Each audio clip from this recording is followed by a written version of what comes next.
भोले लोगों को डराया गया, धमकाया गया, बिचौले हो गए, दलाल हो गए, कंपनी के लोगों से मिल लिए।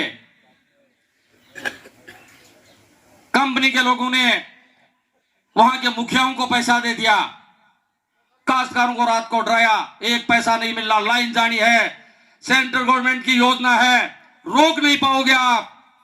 डर के काश्तकार अपनी जमीन को सरेंडर कर दिया। किसी को 50,000 दे दिए, किसी को रेवड़ी की तरह किसी को 25,000 रुपए दे दिए।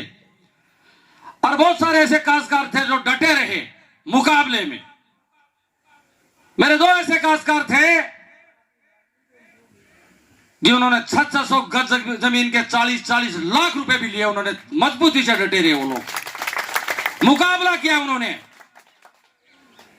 इसलिए आपको भी मुकाबला करना। रेलवे लाइन केस है। आज के कार्यक्रम में हमारे बीच जयपुर से पधारे हैं सामान्य राधेराम गोदारा जी,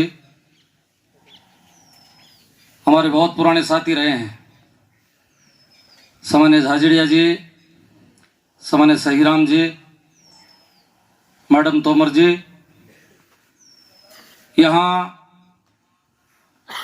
आसपास के ग्राम पंचायत और इस पूरे अंचल के सामान्य नेता आए हुए हैं,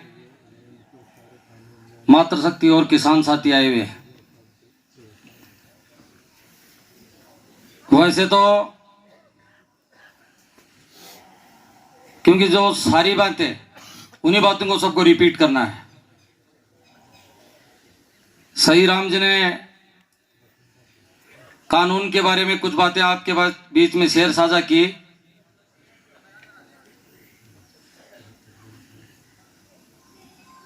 ये बात निश्चित है, मैं भी कहना चाहूंगा, कोई भी कल कारखाना यदि लगता है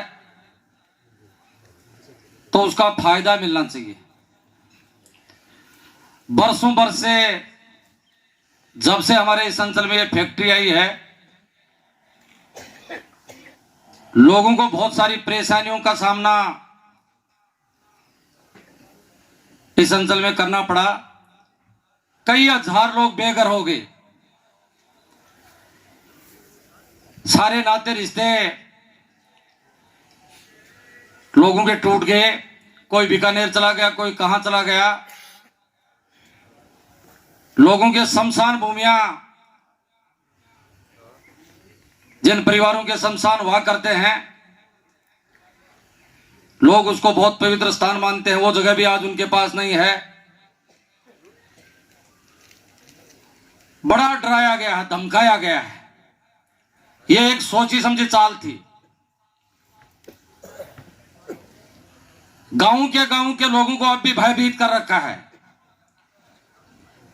अभी तो झाझड़ आया, बसावा आया, खिरोड़ आया है, फिर बेरी आएगा, धर्मशाला आएगा, गुंगारा, तारपुरा।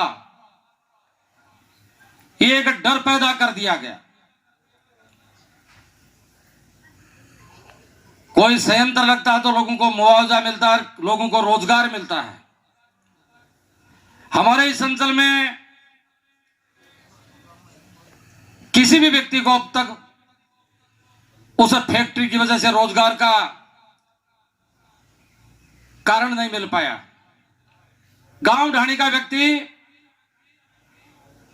उस फैक्ट्री से रोजगार के रूप में अब तक नहीं जुड़ पाया। लेकिन एक जो आंदोलन होना चाहिए था, अब तक के इतिहास में जो भी आंदोलन हुए हैं, संगठन आंदोलन, वो आंदोलन अब तक किसान साथी कर नहीं पाए। क्योंकि जिसको तकलीफ होती है, वो दर्द जिसको होता है उसको पता होता है कि दर्द कैसा होता है। जिन लोगों को बेघर होना पड़ा, वो ड्रेस में लोग औने पौने दामों में अपनी जमीन देके वहां से चले गए। कोई सुध लेने वाला व्यक्ति, बड़ा व्यक्ति वहां उस आंदोलन से जुड़ा नहीं। अब लड़ाई आपको जो लड़नी है, ये रेलवे लाइन की बात निश्चित ही किसी गांव से, किसी खेत से यदि सड़क निकलती है तो काश्तकार का यदि 100 गज की जगह भी बच जाती है तो उस काश्तकार को जीवन पर्यंत का रोजगार मिल जाता है। छोटा अपना कोई दुकान कर सकता है, छोटा कोई ढाबा करके बैठ जाता है। आसपास के खेतों वालों को जमीनों की कीमत भी एकाएक बढ़ जाती है। वो इतना दर्द उस समय नहीं होता कि फिर भी कुछ न कुछ उसको मिल जाता है। लेकिन खेतों से जब रेलवे लाइन जाएगी, जिन काश्तकार के खेत से रेलवे लाइन चली जाएगी, पूरा खेत खराब हो जाएगा। रोजगार उसका तो, क्योंकि रेलवे लाइन के सामने न तो आप कोई ढाबा चला सकते, न कोई आप दुकान वहां खड़ी कर सकते। यदि काश्तकार के खेत का आधा हिस्सा इधर रह गया, आधा हिस्सा उस साइड में रह गया, तो आपको जाने आने का रास्ता भी नहीं मिलेगा, क्योंकि रेलवे लाइन से ऊपर से आपको कोई जाने नहीं देगा। संपूर्ण नुकसान काश्तकार का है। अब ये तो भविष्य बताएगा कि उसकी कितनी जमीन जाएगी, लेकिन सीधा सीधा बड़ा नुकसान है। इसलिए जितने भी हमारे इस अंचल के आसपास के गांव के लोग आए हैं, ये जरूर मैं धन्यवाद देना चाहूंगा कि बहुत अल्प समय की सूचना के बाद मुझे भी कल दोपहर को कहा गया था, इतने सारे लोग इस कार्यक्रम में आपके बीच आए हैं, और वो नामचीन चेहरे। तो लोग रोज आप कहा करते हैं कि कोई अगवा चाहिए, हमारा कोई नेता चाहिए। ये नेता भी आपके बीच चल के आए। हालांकि ज्यादा इनको कई बार कहा करते हैं कि राजनीति चाहिए, इनको राजनीति नहीं चाहिए। ये समाज के लोग हैं, सारे लोग आज के कार्यक्रम में जितने भी लोग आए, काश्तकार के हितों की लड़ाई लड़ने वाले लोग आज के बीच में आए हैं। ये आपकी आवाज को बुलंद करेंगे। निश्चित ही इस लड़ाई को लड़ने के लिए बहुत सारे ऐसे लोग भी चाहिए जो अलग फ्रंट पे उसे लड़ाई को लेके जाएं।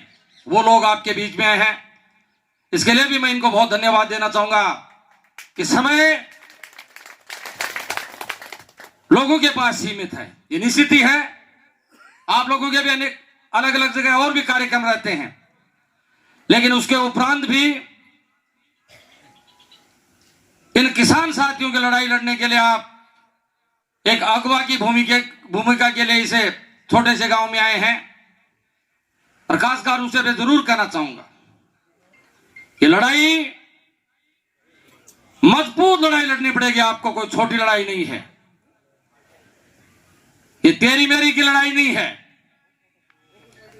कि पूनियों का खेत में लाइन चली जाएगी तो मेरा क्या बिगड़ना है। मैंने कहा था ना कि जिसको दर्द होता है उसको पता चलता है कि दर्द क्या होता है। इसलिए हम सब लोग संगठित होकर इस लड़ाई को लड़ेंगे। निश्चित ही उसको मुआवजा मिले, निश्चित ही काश्तकार का खेत इधर से उधर रहे, उसको रास्ते की सुविधा मिले, आपका ट्यूबवेल, आपका घर, आपका पेड़। मैं कहना चाहूंगा गोदाराजी झाविड़िया जी, आपको हमारे इसी अंचल से ये गैस पाइपलाइन निकली थी। बहुत भोले काश्तकार थे। मेरे स्वयं के गांव में जब कुशलपुरा ग्राम पंचायत और गुंगारा ग्राम पंचायत में वो पाइपलाइन डली,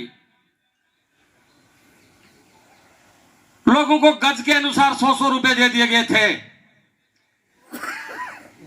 भोले लोगों को डराया गया, धमकाया गया, बिचौले हो गए, दलाल हो गए,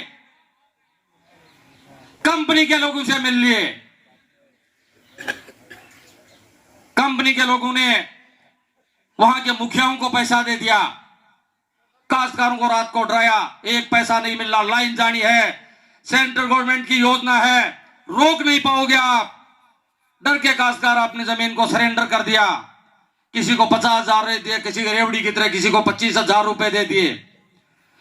और बहुत सारे ऐसे काश्तकार थे जो डटे रहे मुकाबले में। मेरे दो ऐसे काश्तकार थे जिन्होंने 600 गज जमीन के 40-40 लाख रुपए भी लिए, उन्होंने मजबूती से डटे रहे, वो लोग मुकाबला किया उन्होंने। इसलिए आपको भी मुकाबला करना है। अभी बहुत ठीक बात कर रहे थे फांडन साहब, बड़े अच्छे शब्दों में उन्होंने बात कही। ये फैक्ट्री, ये प्राइवेट फैक्ट्री है, किसी सरकार का संयंत्र नहीं है ये। और जो छोटा सा भी कोई फैक्ट्री लगाता है, कोई घर में छोटी सी भी कोई अपनी इंडस्ट्री लगाता है, तो उसको सारा पेमेंट बिजली का लाइन में डलती है तो उसके सारे पेमेंट उसको जमा कराना पड़ता है।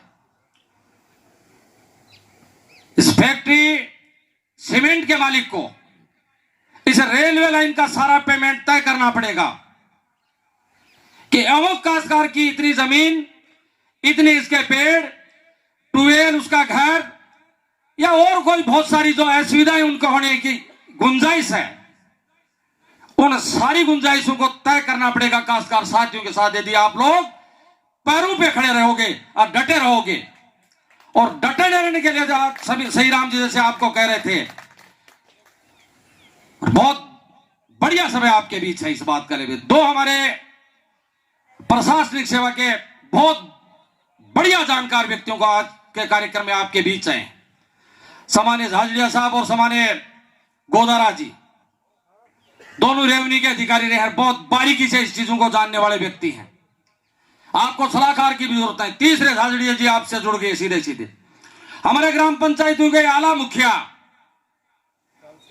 जो आपके बीच में नियमित रूप से रहा करते हैं, हर चीज की बारीकी से जानने वाले व्यक्ति हैं ग्राम पंचायतों के मुखिया, ये आपके साथ साथ और सहयोगी के रूप में रहेंगे।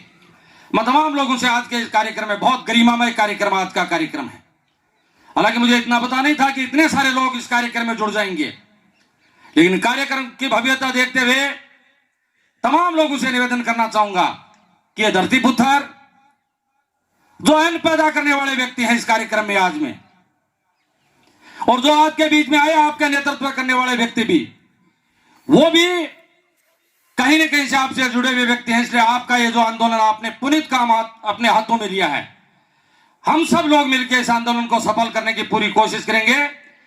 और जो तय करोगे आप लोग, उस तय में हमारी राय भी आपके साथ रहेगी। मैं तमाम लोगों का इसे अंचल का एक सीकर का जिला प्रमुख समझे या लगातार सामाजिक कार्यक्रमों में हर सरोकार में साथ रहने वाले व्यक्ति होने के नाते काश्तकारों के साथ हमारे बाहर के आए हुए जितने भी नेता इस कार्यक्रम में, उनका बहुत अभिनंदन और स्वागत करता हूं कि बहुत पुनीत काम के लिए आज सब लोग हमें इकट्ठा हुए हैं। सब लोगों को धन्यवाद देते हुए मेरी बात को विराम देना चाहूंगा। धन्यवाद। जय हिंद।